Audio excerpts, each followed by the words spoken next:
श्री गणेशाय नमः।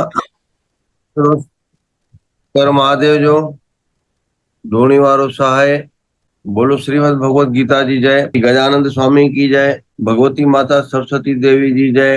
प्रभु श्री रामकृष्ण भगवान जी जय। सदगुरु साईं सदाराम साहब जी जय। धोनी वाले महादेव जी जय। रायपुर वाले राम जी जय। क्षेत्र क्षेत्रज्ञ ज्ञान योग अध्याय श्लोक संख्या 21। कार्य कारण कृतत्वे हेतु प्रकृति रुच्यते। पुरुषः सुख दुख आनाम भोक्तृत्वे हेतु रुच्यते। पुरुषः प्रकृतिस्थः हि भुंगे प्रकृति जान गुणान कारणम गुण संग अस्य सत असत्य योनि जन्मसु उपदृष्टानां अनुमंता च भर्ता भोक्ता महेश्वर परम परमात्मेति चाप्युक्तो देहे अस्मिन् पुरुषः परः। य एवं वेति पुरुषम् प्रकृतिं च गुणे सह सर्वथा वर्तमानोऽपि न स भूयो अभिजायते। ध्यायनेन आत्मनि पश्यन्ति केचिद् आत्मन आत्मना अन्ये सांख्येन योगेन कर्म योगेन चापरे कर्म योगेन चापरे अन्ये त्वेवेवम् जानन्तः श्रुत्वा न्यायेभ्य उपासते ते अपि चाति तरन्ते एव मृत्युन श्रुति परायणः। यावत् संजायाते किंचित सत्वम स्थावर जड़ मम क्षेत्र क्षेत्रज्ञ संयोगात तत विधि भर्तृषभ।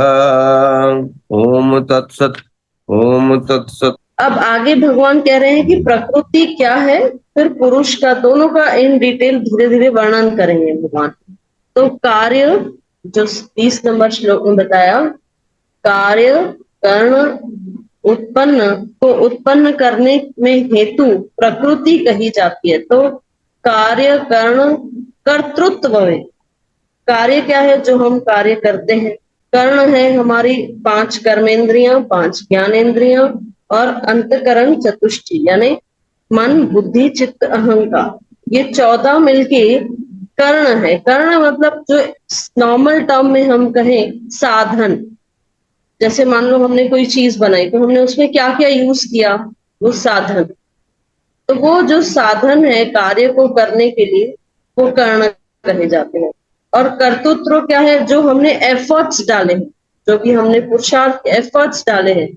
तो तीनों ही एक दूसरे के बिना अधूरे हैं। तो भगवान कह रहे हैं कि ये सब कार्य करण कर्तृत्व, ये तीनों मिलके क्या होते हैं, इवेंट मतलब घटना। तो ये सब प्रकृति में हो रहा, वो प्रकृति में रहा है, लेकिन उसे अनुभव कौन कर रहा है, उसे एक्सपीरियंस कौन कर रहा है, वो जो अंदर बैठा पुरुष है, वो जीवात्मा। तो भगवान कह रहे हैं पुरुष सुख दुखानाम यानी जीवात्मा सुख दुखों के भोक्तापन में अर्थात भोगने में हेतु कहा जाता है। लेकिन जो प्रकृति में हो रहा है, यानी जो ज्ञानी है वो समझता है कि प्रकृति और पुरुष दोनों ही अलग हैं। जो प्रकृति में हो रहा है वो मैं उससे ऊपर। जैसे प्रकृति में क्या बताया गया, कार्य करण कर्तृत्व से एक नॉर्मल सिंपल एग्जांपल दे। मान लो मिर्ची का पकोड़ा बनाया, मिर्ची के पकोड़ा बनाने में हमने जो जो यूज किया है ना, बेसन मिर्ची और फिर तेल, जो भी हमने साधन यूज किए वो कर्ण हो गए। और फिर उसको जो हमने एफर्ट्स डाले, अब ये मिर्ची का पकोड़ा 2 व्यक्ति खा रहे हैं, लेकिन किसी को सुख दे रहा है, किसी को दुख दे रहा है, किसी को बिल्कुल पसंद नहीं आ रहा है। अब वो टेस्टी है या बिल्कुल भी टेस्टी नहीं है, ये कौन अनुभव कर रहा है, ये पुरुष।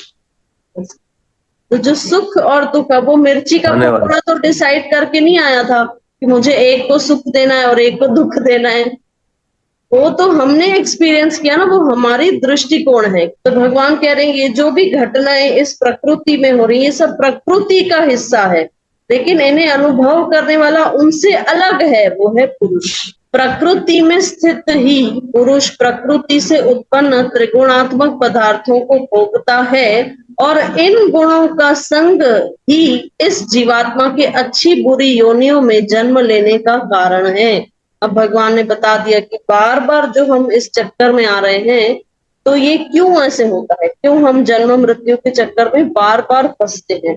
तो भगवान कह रहे हैं कि जो अपने आप को इस प्रकृति से जोड़ लेता है, अब है तो वो पुरुष परमात्मा ही, भगवान कह रहे हैं कि है एक्चुअली में वो परमात्मा, लेकिन वो सेल्फ सेंस आ गया, ईगो आ गया कि मैं ये शरीर हूं, ये मेरा घर है, ये मेरे बच्चे हैं, ये मेरा परिवार, ये जब मैं वो बहुत करने लगता है तो वो इस प्रकृति से अपने आप को जोड़ देता है। तो प्रकृति में ही स्थित ये पुरुष, प्रकृति 3 गुणों से बनी है, सतोगुण, रजोगुण, तमोगुण।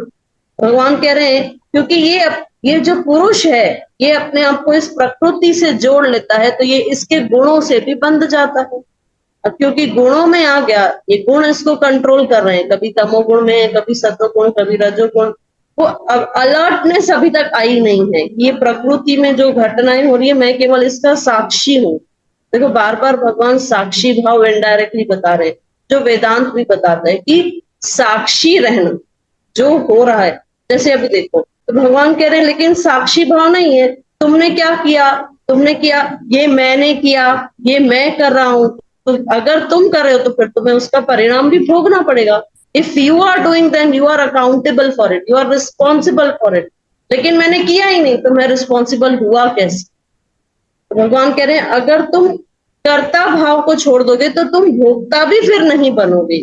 तो भगवान कह रहे हैं कि जीवात्मा के बार बार जन्म लेने का कारण है इस प्रकृति का, ये 3 गुण रूपी प्रकृति का संग।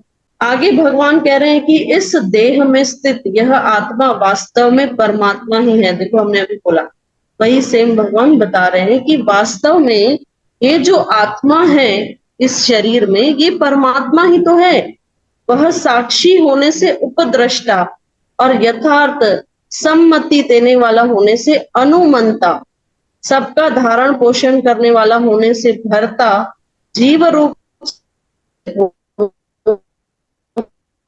ब्रह्मा होने से महेश्वर और शुद्ध सच्चिदानंद गण होने से परमात्मा, ऐसा कहा गया है।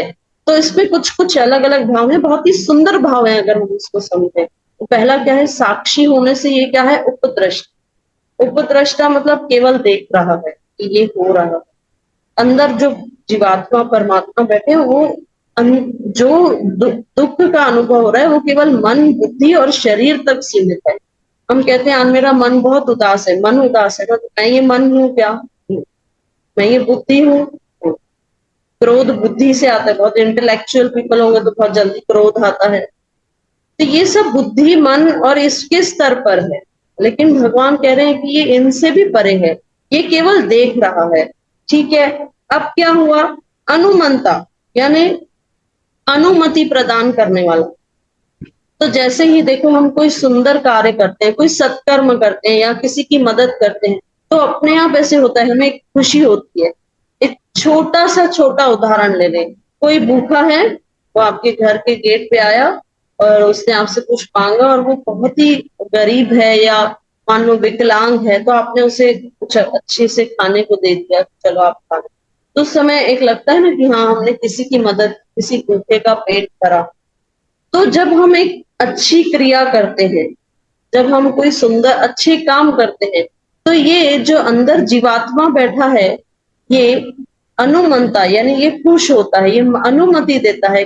भगवान कह रहे हैं कि जैसे ही तुम कोई अच्छे सुंदर कर्म करने जाते हो तो फिर क्या होता है, तुम अंदर से प्रसन्न होने लगते हो, जो आत्मा की भूख है वो तृप्त होती है। फिर आगे क्या होता है, फिर भगवान देखते हैं कि अब ये कोई अच्छे कार्य में लगा है तो भगवान सपोर्ट करते हैं।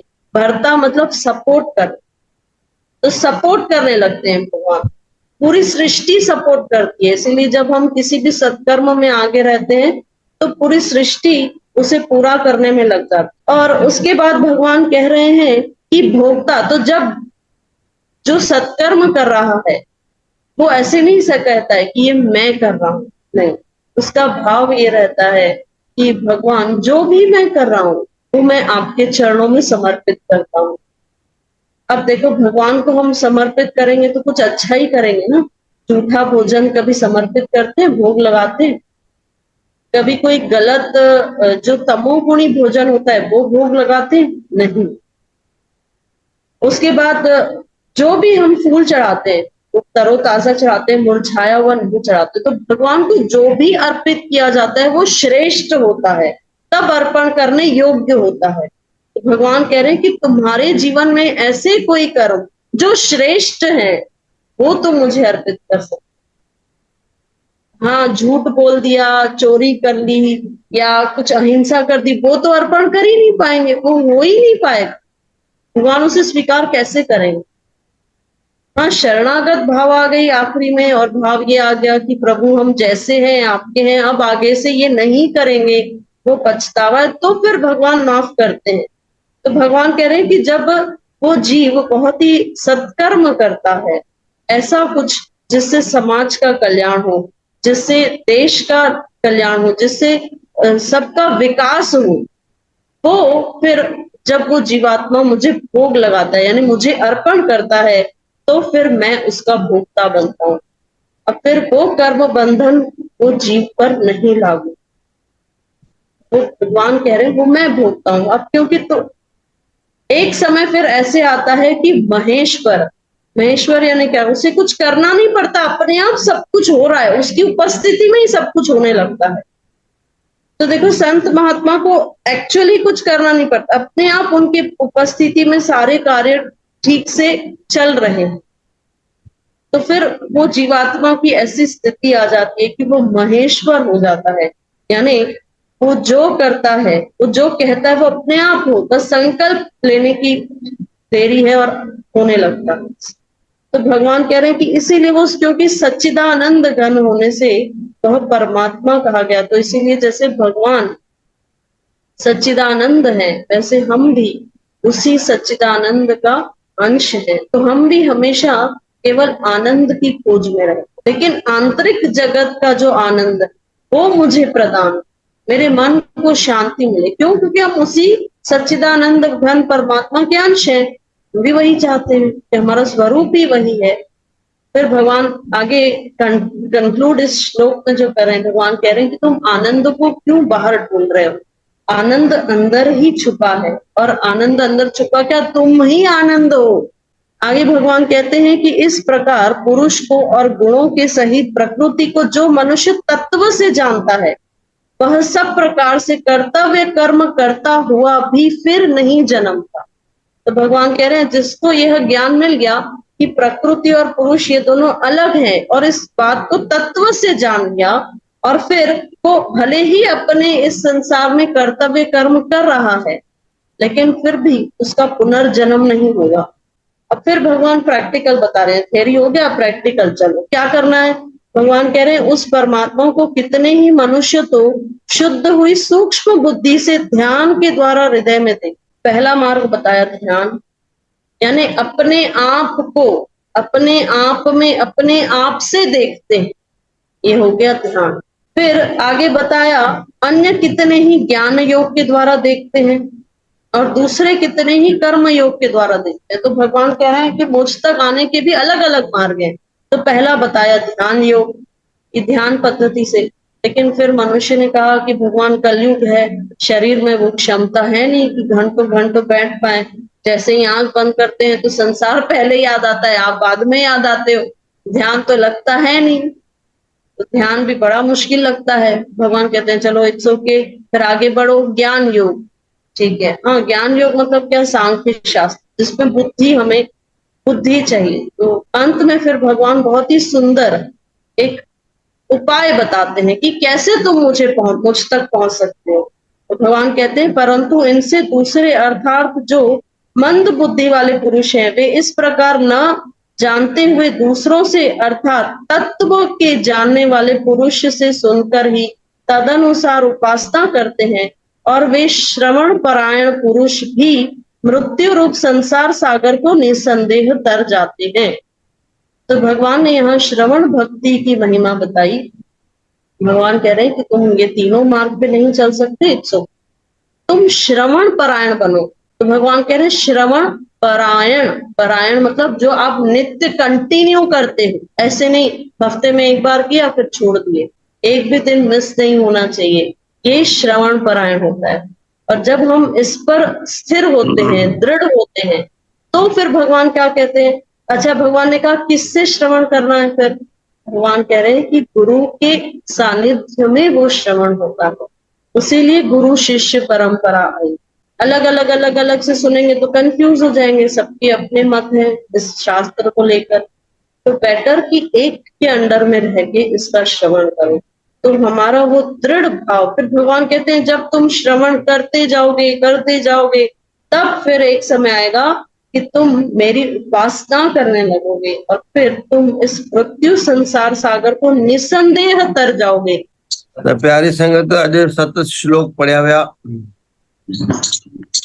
21 खां वठी 27 ताईं, जंहिंजो सार, जंहिंजो मूल इहो ई आहे कि परमात्मा प्रकृति जे रूप में साक्षात विद्यमान आहे ऐं पाण जेके जीवात्मा आहियूं उन्हनि जे पूर्व जन्मनि जा कर्म, उन्हनि जो वंश काथे कहिड़े कुल में, कहिड़े स्थान ते, कहिड़े देश में जन्म थिए थो पियो, इन्हनि सभिनी ॻाल्हियुनि खे पाण में मेल कंदे पर सार इहे अचे थो पियो कि प्रकृति, पदार्थ, वस्तु, ज्ञान, साधन सभु हिते उपलब्ध आहिनि, सभु कुझु उपलब्ध आहे, पर जेको जीव आहे उहो छा खणे थो पियो, कहिड़े सोच सां उनखे अपनाए थो पियो, वो उन्हीं जे सुख ऐं दुख जा कारण बणजनि था पिया। जीअं उदाहरण आयो पकोड़ो, त उहे साधन यानी हर तरह जा उपलब्ध आहिनि, पर केरु कीअं उपयोग करे थो ऐं उन मां कीअं पंहिंजे व्यवहार खे, पंहिंजी सोच खे, पंहिंजे कर्मनि खे ठाहे थो पियो। जीअं त असां चऊं कि भई अगरि जीव जो जनम आहे, तुंहिंजी प्रथम जिम्मेदारी माता पिता जे प्रति आहे। जीव पढ़ाई करे थो, तुंहिंजी जिम्मेदारी पुण्य परोपकार जे लाइ आहे। धन कमाए थो, तुंहिंजी जिम्मेदारी व्यवस्थाऊं, दान ऐं वृद्धि जे लाइ आहे।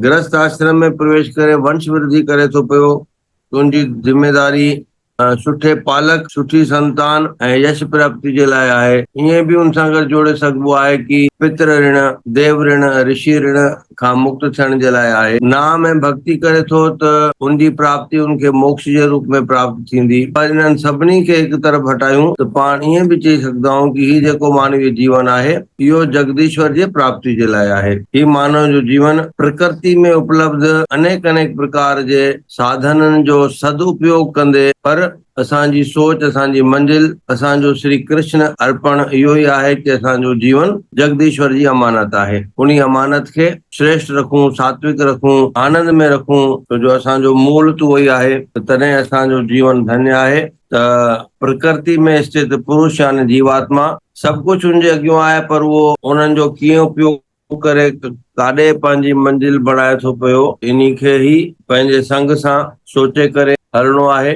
जीवन जगदीश्वर जी अमानत आहे। इन्हनि जो सार इन्हनि 7 श्लोकनि में अचे थो पियो कि पंहिंजो कुझु बि कान्हे, जेको कुझु बि परमात्मा जो आहे, अगरि मां कंदे त नाशवंत आहे। ही प्रकृति अटल ऐं स्थाई आहे। धर्मशाला में आयो आहे, कुझु ॾींहं रहंदे हले वेंदे, धर्मशाला त उते ई रहंदी, कुझु खणी कान आयो आहे, न कुझु खणी वेंदे, पर इन्ही विच में जेको कुझु कमाए थो, जेको कुझु करे थो पियो, उनखे मां करां थो ईअं न सम्झी करे पंहिंजी ड्यूटी, पंहिंजी जिम्मेदारी ऐं पंहिंजे भविष्य जो अहिड़ो कमाए वञ जेको तुंहिंजे कमु अचे ऐं परमात्मा जी प्राप्ति थिए। ओम सर्वे भवन्तु सुखिनः, सर्वे सन्तु निरामया, सर्वे भद्राणि पश्यन्तु, मा कश्चित् दुःख भाग् भवेत्।